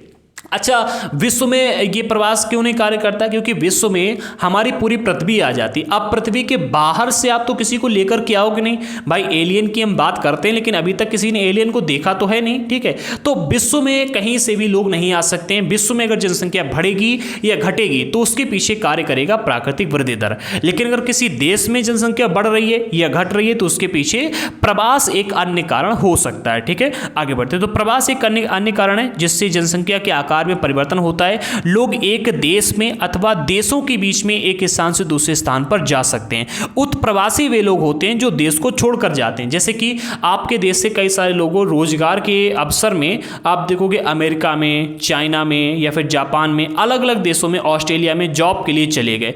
उन्होंने अच्छी अच्छी पढ़ाई की, इंजीनियर बने और जाकर के अमेरिका में जॉब कर रहे हैं, उनके देश को आगे बढ़ा रहे हैं। तो ये उत्प्रवासी कहलाएंगे, ठीक है, उत्प्रवासी कहलाएंगे। इसके अलावा अप्रवासी अगर हम बात करें तो हमारे भारत में आप देखोगे हमारे देश के कल्चर को देख करके बहुत सारे लोग यहाँ पर आए हैं, ठीक है। कौन से कल्चर को? श्री कृष्ण भक्ति को आप देख लो, मथुरा में कितने सारे विदेशी आकर के रहने लगे हैं, ये देख करके ही तो आए हमारे यहाँ पर, यहाँ के कल्चर को, यहाँ के श्री कृष्ण भगवान को, हमारे यहाँ के कल्चर को देख करके आए हैं। तो इसे अप्रवासी कहा जाता है, ठीक है। यानी कि हम मान लेते हैं कि भाई हमारे देश से कोई व्यक्ति पढ़ा लिखा और किसी देश में जाकर के जॉब करने लगा, वहाँ पर उसको अच्छी सैलरी मिल रही, तो ये इस देश के लिए मान लेते हैं ये हमारा भारत है, ठीक है, ये हमारा भारत है और ये आपका हम मान लेते अमेरिका है, ठीक है, अमेरिका है।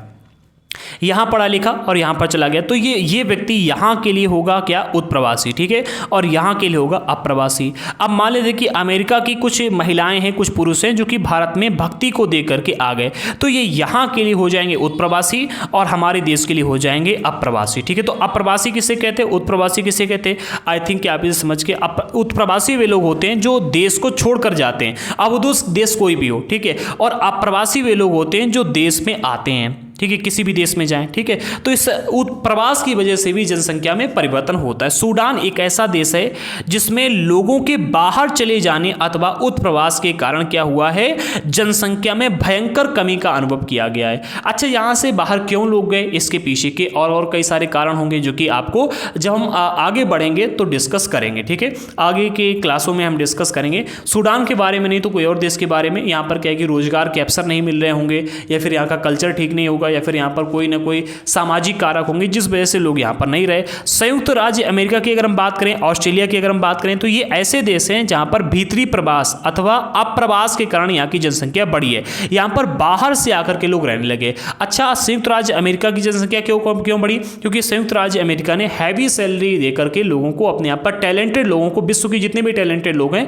उन सभी को अपने यहाँ पर बुला लिया। जैसे कि आप नासा को देखो, ठीक है। तो नासा में जब नासा को स्थापित किया गया था तो नासा में अमेरिका या फिर मतलब वहाँ के यूएसए के लोग आपको बहुत कम देखने को मिलेंगे। विश्व के जितने भी टैलेंटेड लोग थे, कुछ रसिया के, कुछ चाइना के, कुछ भारत के, ऐसे अलग अलग देशों के सारे टैलेंटेड लोगों को उठा करके इन्होंने नासा में बिठा दिया, उनको अच्छी सैलरी दी और नासा को आगे बढ़ाया। लेकिन अगर आप हमारे भारत देश में जो इसरो उसको देखोगे तो इसमें सारे के सारे हमारे भारतीय विद्वान कार्य करते हैं, ठीक है भाई। नासा किसी एक देश के टैलेंटेड लोगों की वजह से आगे नहीं बढ़ा, पूरे विश्व में यहाँ पर क्या हुआ है, यहाँ पर लोग प्रवास करके आए हैं, ठीक है। तो अमेरिका जो है एक अमेरिका का जो विकास हुआ है अप्रवासियों की वजह से विकास हुआ है, ठीक है। क्योंकि यहाँ पर विश्व के टैलेंटेड लोग बहुत ज़्यादा जाते, टैलेंटेड लोग जाते क्यों हैं? क्योंकि वो मोटी रकम देते, वो कहते हैं कि भाई हम अच्छा पैसा देंगे, खूब भयंकर पैसा देंगे, आप हमारे यहाँ पर आओ, काम करो, हमारे देश को आगे बढ़ाओ। और जो लालची लोग होते हैं वो अपने देश को छोड़ करके अपने देश का विकास करने की बजाय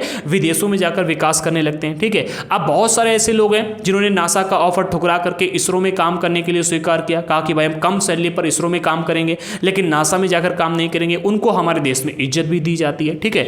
देखो, इज्जत उन्हें भी मिलती है जो बाहर जाकर के काम करते हैं, वो हमारे देश का भी नाम रोशन करते हैं। ऐसा नहीं कि वो लोग बेकार का काम करते हैं या हमारे देश के दुश्मन हो गए, वो हमारे देश का नाम रोशन करते हैं, लेकिन विदेश को जाकर के आगे बढ़ते हैं। हाँ, इसी तरह से ऑस्ट्रेलिया भी है जो यहाँ पर अप्रवास बहुत अधिक हुआ है। अंतर्राष्ट्रीय प्रवास को की सामान्य प्रवृत्ति यह है कि अच्छे आर्थिक अवसरों की खोज में कम विकसित राष्ट्रों से अधिक विकसित राष्ट्रों की ओर लोग चले जाते हैं। देखो, अच्छे आर्थिक अवसरों की तलाश में, जो चीज़ मैंने बताया भाई, आज से अगर आप 20 साल पहले देखोगे तो हमारे देश जो था, हमारा देश इतना अधिक विकसित नहीं था, ठीक है। तो उस टाइम पर हमारे देश में जो लोग हमारे देश में रहकर विकास कर सकते थे, उन्होंने विदेश में अच्छे आर्थिक अवसरों को देख करके वहाँ पर चले गए, ठीक है। जैसे कि अमेरिका हो गया या फिर ऑस्ट्रेलिया हो गया, और भी कई सारे देश हैं जहां पर चले गए, ठीक है। तो जब भी कोई प्रवास होगा तो जहां अच्छे आर्थिक अवसरों को देख करके लोग उस क्षेत्र में चले आते हैं। देश के अंदर बड़ी संख्या में लोग रोजगार, शिक्षा, स्वास्थ्य सुविधाओं की खोज में ग्रामीण क्षेत्रों से नगरीय क्षेत्रों की ओर चले आते हैं। ये भी आपने देखा होगा, कहते हैं कि भाई जितने भी गाँव में लोग रहते हैं, ठीक है, वो सारे आपको ऐसे ही लोग देखने को मिलेंगे जो अशिक्षित होंगे, या जिनके पास में हायर एजुकेशन नहीं होगी, या जिनके पास में मतलब आपको टैलेंट कम देखने को मिलेगा। भाई रहते हर प्रकार के लोग हैं गांव में, ठीक है, लेकिन गांव में जो अच्छे लोग होते हैं, ठीक है, जो टैलेंटेड लोग होते हैं, वो अधिकतर क्या करते हैं, शहरों में मकान बनाते हैं, अच्छी शिक्षा, अच्छे रोजगार और अच्छी स्वास्थ्य सुविधाओं की खोज में ग्रामीण अर्थात गाँव क्षेत्र से नगरीय इलाकों में अर्थात शहरों में जाकर के अपना घर बनवाते हैं और वहीं पर जाकर के रहने लगते हैं। तो ये भी प्रवास आपको देश के अंदर भी देखने को मिलता है। केवल एक देश से दूसरे देश के बीच में प्रवास नहीं होता है, देश के अंदर भी प्रवास होता है। अच्छा, अब हम बात करते हैं जनसंख्या प्रतिरूप परिवर्तन के प्रतिरूप, ठीक है, ये भी काफी इंपॉर्टेंट टॉपिक है। अच्छा, जनसंख्या परिवर्तन का प्रतिरूप, जनसंख्या वृद्धि की दर विश्व में अलग अलग है। अगर आप देखोगे किसी देश में वृद्धि ज्यादा हो रही तो किसी देश में कम हो रही। हमारे देश में अगर आप देखो, भारत में तो जनसंख्या बहुत तेजी से बढ़ रही है, ठीक है। आप वही जनसंख्या चाइना में देखो तो अब चाइना ने कंट्रोल किया थोड़ा सा। वही जनसंख्या आप पाकिस्तान में देख लो, श्रीलंका में देख लो, जापान में देखो, नेपाल में देखो, भूटान में देखो, तो अलग अलग देश में जनसंख्या की जो वृद्धि दर होगी वो अलग अलग होगी, ठीक है। तो जनसंख्या वृद्धि दर विश्व में अलग अलग है। यद्यपि विश्व की कुल जनसंख्या तीव्रता से बढ़ रही है। आज के टाइम पर अगर हम देखें विश्व की जनसंख्या की अगर हम बात करें, अलग अलग देशों में तो अलग अलग वृद्धि दर है, लेकिन विश्व की जनसंख्या की अगर हम बात करें पूरी पृथ्वी की, तो बहुत तेजी से बढ़ने में लगी हुई है। तथापि सभी देशों में यह वृद्धि अनुभव नहीं की जा सकती। ऐसा नहीं कि भाई सभी देशों में एक समान रूप से वृद्धि हो रही है, हर देश में समान रूप से वृद्धि नहीं हो रही। कुछ देश जैसे कि केन्या, यहाँ पर जनसंख्या वृद्धि दर ऊंची है, केन्या में बहुत तेजी से जनसंख्या बढ़ रही है। उन देशों में जन्म दर और मृत्यु दर दोनों ही उच्च हैं, ठीक है, जहां पर जन्म दर और मृत्यु दर दोनों ही उच्च हैं, ऐसे में भी क्या अगर आप देखोगे तो जनसंख्या काफ़ी तेज़ी से यहाँ पर भी डेवलप कर रही है, ठीक है। कुछ देश ऐसे भी हैं, अन्य देशों जैसे कि यूनाइटेड किंगडम हो गया, यहाँ पर निम्न जन्म दर है और मृत्यु दर के कारण जनसंख्या वृद्धि दर की मंद है, ठीक है। अगर यहाँ पर आप यूनाइटेड किंगडम में देखोगे, यूके जो है, यहाँ पर जन्म दर भी बहुत कम है और मृत्यु दर भी बहुत कम है। इस वजह से यहाँ की जनसंख्या की जो वृद्धि है वो बहुत मंद गति से हो रही है, ठीक है, क्योंकि जितने बच्चे जन्म लेते हैं उतने मात्रा में लोग मरते भी हैं, ठीक है। जन्म दर भी कम है, मतलब बच्चे कम ही जन्म लेते हैं और कम ही लोग मरते भी हैं। जहाँ पर लोग बहुत बड़ी मात्रा में जन्म लेते हैं और मृत्यु भी बड़ी मात्रा में होगी, तो वहाँ की जो जनसंख्या है वो तेज़ी से बढ़ती है, आगे बढ़ते हैं। अब जनसंख्या संगठन की हम बात कर लेते हैं। जनसंख्या संगठन किसे कहते हैं? देखो यहाँ पर हमने बात की है जनसंख्या परिवर्तन के प्रतिरूप की, ठीक है। अब हम बात कर रहे हैं जनसंख्या संगठन की। तो किसी भी देश की जनसंख्या कितनी भी अधिक हो, ठीक है, उसका उस देश के आर्थिक विकास के स्तर से कुछ भी अंतर नहीं पड़ता। अब मान लेते हैं कि भाई सुअर संख्या में कितने भी अधिक क्यों ना हो, ठीक है, मान लेते हैं सुअर संख्या में 100 है और केवल 10 शेर उनके सामने आ जाएं, क्या वो जीत पाएंगे? या फिर मान लेते हैं कि भाई एक गांव में 1000 लोग रहते हैं, सारे के सारे व्यक्ति मूर्ख हैं, ठीक है, तो क्या वो कभी भी विकास कर पाएंगे अपना? ठीक है, हम भाई लड़ाई की बात हटा देते हैं, लड़ाई में तो हम मान लेते हैं कि हाँ भाई वो जीत सकते हैं। हम टैलेंट के क्षेत्र में बात करते हैं, 100 मूर्ख मिलकर के क्या एक कार बना पाएंगे? मात्र 10 टैलेंटेड व्यक्ति मिलकर के किसी भी आधुनिक चीज़ का निर्माण कर लेंगे और 1000 मूर्ख मिलकर भी उस चीज़ का निर्माण नहीं कर पाएंगे, ठीक है। तो वही कहा जा रहा है कि किसी भी देश की जनसंख्या कितनी भी अधिक क्यों ना हो, उस देश के आर्थिक विकास के स्तर पर इसका कोई भी प्रभाव नहीं पड़ता। उदाहरण के लिए बांग्लादेश और जापान अति घने बसे क्षेत्र हैं, लेकिन जापान अगर आप देखोगे तो बांग्लादेश से आर्थिक रूप से अधिक विकसित है, क्योंकि जापान ने अपने देश में एजुकेशन के ऊपर बहुत अधिक ध्यान दिया, ठीक है, डेवलपमेंट के ऊपर बहुत अधिक ध्यान दिया, वही बांग्लादेश ने इसके ऊपर ध्यान नहीं दिया, ठीक है। जनसंख्या संगठन जनसंख्या की संरचना को दर्शाता है कि भाई जनसंख्या की संरचना यहाँ पर क्या है। जैसे कि जनसंख्या संगठन हमारी जानने में सहायता करता है कि कितने पुरुष हैं, ठीक है। मान लेते हैं कि एक देश में कितने पुरुष, 100 लोग हैं, 100 पूरी की पूरी 100 जनसंख्या है, तो 100 में से कितने % पुरुष हैं, कितने % महिलाएं हैं, आयु किस आयु वर्ग के हैं। भाई मान लेते हैं कि भाई जो पुरुष हैं, पुरुषों की जो औसतन आयु है इस देश में कितनी है, पुरुष आपको यहाँ पर 56 वर्ष तक के देखने को मिलेंगे या 60 साल तक के देखने को मिलेंगे।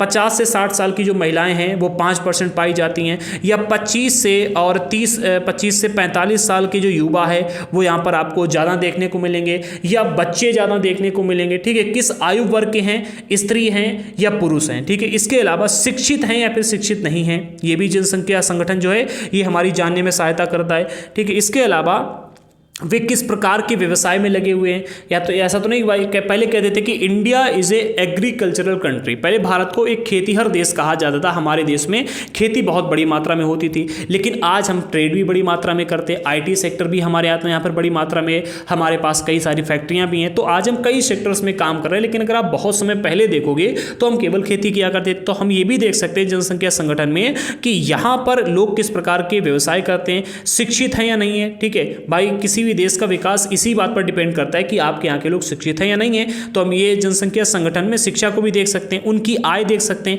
आप देखोगे कई बार ये आंकड़ा निकाला जाता है कि भारत में हर प्रतिदिन प्रति व्यक्ति की आय कितनी है, 500 रुपये व्यक्ति कमाता है, 50 रुपये व्यक्ति कमाता है, औसतन आय निकाली जाती है, ठीक है। स्वास्थ्य दशाएं कैसी हैं, इस देश में आपको अधिकतर बीमार लोग देखने को मिलेंगे, इस देश में अधिकतर आपको स्वस्थ लोग देखने को मिलेंगे। तो जनसंख्या संगठन हमें ये भी जानने में सहायता करता है। आई होप कि ये चीज़ आपको समझ में आई होगी, ठीक है।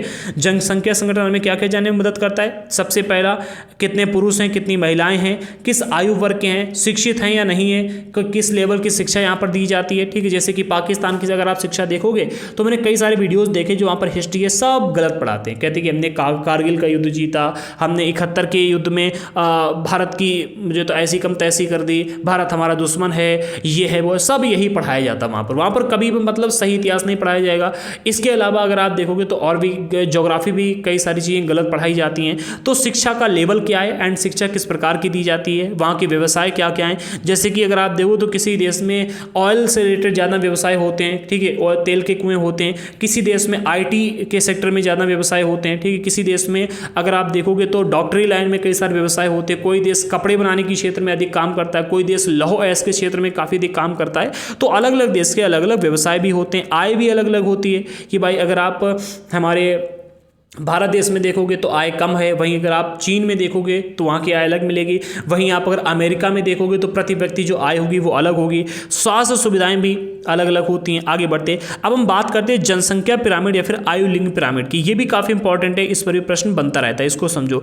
एक देश की जनसंख्या संगठन का अध्ययन करने के लिए एक रुचिकर विधि है जनसंख्या पिरामिड, ठीक है। किसी भी देश की जनसंख्या का अगर आपको अध्ययन करना है, जनसंख्या संगठन का, जो भी हमने यहाँ पर समझा, जनसंख्या संगठन का अगर आपको अध्ययन करना है तो इसके लिए जनसंख्या पिरामिड या फिर इसे आयु लिंग पिरामिड कहा जाता है। ये सबसे रुचिकर विधि है। इसके माध्यम से ये एक मतलब क्रियाकलाप है या फिर आप विधि कहो, जिसके माध्यम से आप किसी भी देश की जनसंख्या को, वहां के जनसंख्या संगठन को समझ सकते हो, ठीक है। एक जनसंख्या पिरामिड क्या क्या दर्शाता है? कुल जनसंख्या विभिन्न आयु वर्गों में विभाजित है। जैसे कि उदाहरण के लिए 5 वर्ष के लोग कितने हैं, 9 वर्ष के लोग कितने हैं, 10 वर्ष के लोग कितने हैं, 14 वर्ष के लोग कितने हैं। इसके अलावा कुल जनसंख्या का प्रतिशत, इन वर्गों में से प्रत्येक वर्ग में पुरुष स्त्री, ठीक है, पुरुष और स्त्री में उपविभाजित है। जैसे कि जो जनसंख्या पिरामिड हमें क्या दिखाता है कि भाई 5 साल के बच्चे कितने हैं, 9 साल के बच्चे कितने हैं, 10 साल के लोग कितने मिलेंगे, 20 साल के लोग कितने मिलेंगे। जनसंख्या पिरामिड में आप ये देख सकते हो, चार्ट होता है पूरा, ठीक है। इसके अलावा हम ये भी देख सकते हैं कि कितना पुरुष हैं, कितनी महिलाएं हैं, ठीक है। ये भी विभाजित इसमें किया जाता है। आइए देखते हैं, ठीक है। तो हम इससे पहले कि यहाँ पर समझिए, जो यहाँ पर दिया जा रहा है रिटर्न में, इसे देख लेते हैं। तो जनसंख्या पिरामिड का आकार उस विशिष्ट देश में रहने वाले लोगों की कहानी बताता है कि भाई इस देश में जिस भी देश की जनसंख्या पिरामिड आप देखोगे, उस देश की कहानी आपको पता चल जाएगी कि यहाँ पर कितने % युवा रहते हैं, कितने % वृद्ध लोग रहते हैं, कितने % बच्चे रहते हैं, कितने % महिलाएं हैं और कितने % आपको युवा मतलब पुरुष देखने को मिलेंगे। बच्चों की जो संख्या होती है वो 15 वर्ष से नीचे की होती है, ठीक है। निचले भाग में दिखाई देते हैं जनसंख्या पिरामिड में। अभी इसमें हम समझेंगे, ठीक है। ये जन्म के स्तर को भी दर्शाता है, ठीक है। जन्म के स्तर में कि भाई उस देश में जन्म का स्तर क्या है। इसके अलावा ऊपर का आकार जैसे से आप बढ़ते जाओगे, ऊपर के आकार में 65 वर्ष से अधिक में, ठीक है, अगर आप देखो तो वृद्ध लोगों को दिखाया जाता है। मृतकों की संख्या को भी इसी में दर्शाया जाता है। आप समझो, ये पूरे का पूरा आपके सामने जनसंख्या पिरामिड है, ठीक है। क्या ये एक आपके सामने जनसंख्या पिरामिड है। अब अगर आप इसमें नीचे से देखोगे, नीचे से, तो ये नंबर दिए गए हैं, देखो 0, 2, 4, 6, 8, 10, ठीक है। ये नंबर दिए जा रहे हैं 4, 0, 4, 5 से 9। तो 0 से 4 साल के ये हो गए, ठीक है। कि बच्चे जन्म कितने ले रहे हैं, मान लेते हैं कि 10 बच्चे, इधर वाला पुरुष का है और इधर वाला महिलाओं का है, ठीक है। एक तरफ वाला पुरुष है, एक तरफ वाला महिलाओं का है। अब मान लेते हैं कि हर साल 10 बच्चे जन्म लेते हैं, ठीक है। लेकिन 0 से 4 वर्ष तक आते आते उनमें से यहाँ तक हम मान लेते हैं कि 9 बच्चे ही जीवित रह पाते हैं। फिर 4 से 9 साल तक के अगर आप बच्चों को देखोगे तो केवल और केवल 7 या फिर 8 बच्चे ही जीवित रह पाते हैं। इसी तरह महिलाओं को अगर हम देखें तो 9 महिलाएं जन्म लेती हैं, ठीक है। और 9 में से 7 महिलाएं भी जन्म मतलब से बड़ी हो पाती हैं 9 वर्ष तक आते आते। 14 वर्ष से नीचे का जो ये पिरामिड दिया जा रहा है, 14-15 वर्ष का, ठीक है। तो 14 वर्ष तक के जो ये पिरामिड होता है, ये बच्चों की संख्या दिखाता है कि किसी भी देश में ये जो पिरामिड बनाया जाता है, अलग अलग देश का अलग अलग पिरामिड होता है। तो इस पिरामिड में ये जो 14 वर्ष से नीचे की लाइनें होती हैं, दिखाती हैं कि भाई इस देश में कितने % बच्चे जन्म लेते हैं और उनमें से 14 वर्ष तक की आयु तक आते आते कितने बच्चे रहते हैं, ठीक है। इसी तरह से कितनी बच्चियाँ जन्म लेती हैं, मतलब लड़कियाँ, और यहाँ तक आते थे 14 वर्ष तक आते आते कितनी बच्चियां बचती हैं, ठीक है। बाकी की बच्चियां मर जाती हैं। तो इससे हम ये भी देख सकते हैं कि इस देश में कितने पुरुषों की स्थिति क्या है, महिलाओं की स्थिति क्या है, कितने पुरुष जन्म ज़्यादा लेते हैं, कितनी महिलाएं जन्म ज़्यादा लेती हैं, कितने पुरुष बड़े हो पाते हैं, कितनी महिलाएं बड़ी हो पाती हैं, ठीक है। हम ये भी देखते हैं। अच्छा, 15 वर्ष से अगर आप देखोगे, 15 वर्ष से और 65 वर्ष तक की जो आयु होती है, 64-65 वर्ष तक की आयु होती है, ये युवा आयु कही जाती है। क्या कही जाती है? युवा आयु, ठीक है। युवा आयु कही जाती है। एक बार देख लेते हैं, युवा आयु ही कही जा रही है, युवा आयु ही कही जाती, नीचे दिया गया होगा, हाँ ये रहा, देखो वृद्ध आश्रित हो गए। कार्यरत युवा वर्ग जो है 15 से 65 साल का होता है। तो यहाँ पर आप देखो 15 वर्ष से लेकर के 65 वर्ष तक के बीच की जो मतलब लाइन होती है, ये जो एज होती है, ये युवा आयु वर्ग कही जाती है। अब मान लेते हैं कि किसी भी देश का जो जनसंख्या पिरामिड है वो इस प्रकार का है। जैसे कि ये हमने देख लिया कि धीरे धीरे बच्चे जन्म ले रहे हैं, और जैसे से मतलब हम मान लेते हैं कि ये भारत का है, ठीक है। तो भारत में युवा कितने हैं भारत में? आपको औसतन 15 वर्ष से लेकर के और 19 वर्ष के युवा सबसे अधिक मिलेंगे, ठीक है। फिर 19 से लेकर के और 30 वर्ष के युवा कम मिलेंगे। ऐसे जैसे जैसे आप बढ़ते जाओगे तो 55 से लेकर के मतलब 60 से लेकर के 65 साल के लोग आपको कम देखने को मिले, क्योंकि ये जो खाली होता जा रहा है ना, ये एक मिनट, जो खाली होती जा रही है ना जगह, ये लोगों की मृत्यु होती जा रही है, ठीक है। ये मृत्यु होती जा रही है कि भाई अगर आप देखोगे तो भारत में 15 से 19 साल के जो लोग थे वो कितने थे, वो यहाँ पर हम मान लेते हैं कि भाई थे, मान लेते हैं 5 बच्चे जो थे, 5% लोग आपको मिलेंगे 15 से 19 वर्ष के, ठीक है। लेकिन यही बच्चे 20 वर्ष से लेकर के,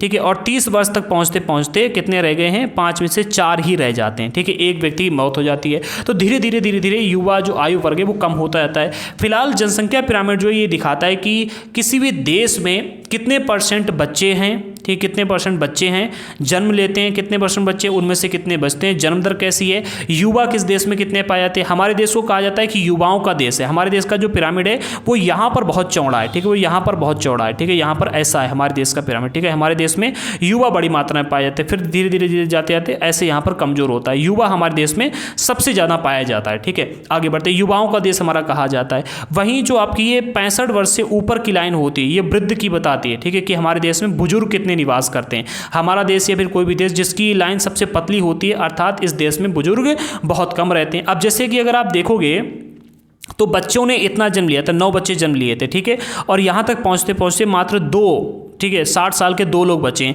अर्थात वृद्ध लोगों की संख्या इस देश में कम है, ठीक है। जिस देश का भी पिरामिड दिया जा रहा है उस देश में वृद्ध लोगों की संख्या कम है, बच्चों की संख्या सबसे अधिक है। फिर उसके बाद में युवाओं की संख्या मिलेगी, 15 वर्ष से 19 वर्ष के युवा ज़्यादा मिलेंगे।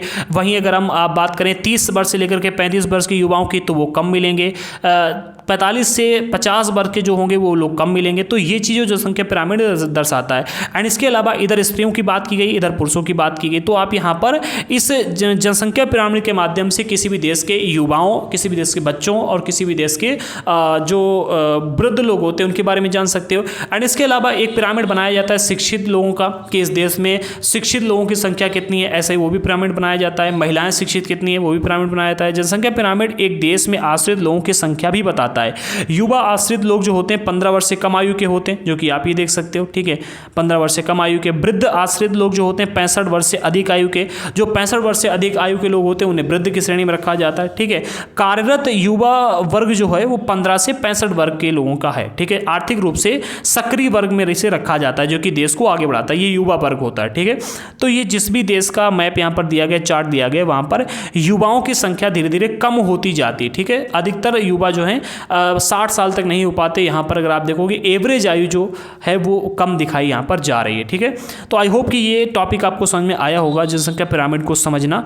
और इसी के साथ में हमारा चैप्टर भी कंप्लीट होता है। ये वीडियो काफ़ी बड़ा हो गया, मैंने सोचा कि कम टाइम में निपट जाएगा, बट मानव संसाधन था तो इसमें टाइम ज़्यादा लग गया। जिन लोगों को एनसीईआरटी के नोट्स लेने हैं इस नंबर पे व्हाट्सएप पर मैसेज करके आप हमसे एनसीईआरटी के नोट्स ले सकते हो, बट याद रखना नोट्स के लिए आपको पेमेंट करना होगा। और अभी एनसीईआरटी के नोट्स में स्पेशल डिस्काउंट चल रहा है, तो डिस्काउंट का लाभ भी आप उठा सकते हो। मिलते हैं इसी के साथ में नेक्स्ट वीडियो में, कल नहीं मंडे को क्लास 9 की एनसीईआरटी ज्योग्राफी के साथ में चैप्टर नंबर 1 को हमने कई पार्टों में डिवाइड किया है, तो उस पार्ट के वीडियोस आपको मिलेंगे। तब तक के लिए जय हिंद साथियों। हाँ, कल पॉलिटी की क्लास आएगी, हो सकता है कि आज भी हम लेकर के आ जाएं, तो वेट कीजिएगा, ठीक है। आज से हम क्लास 7 की पॉलिटी स्टार्ट कर देंगे एंड मंडे से क्लास 9 की ज्योग्राफी की वीडियोस आएंगे। आई होप कि तब तक आप वेट कर पाएंगे। मिलते हैं अगले वीडियो के साथ में, तब तक के लिए जय हिंद साथियों।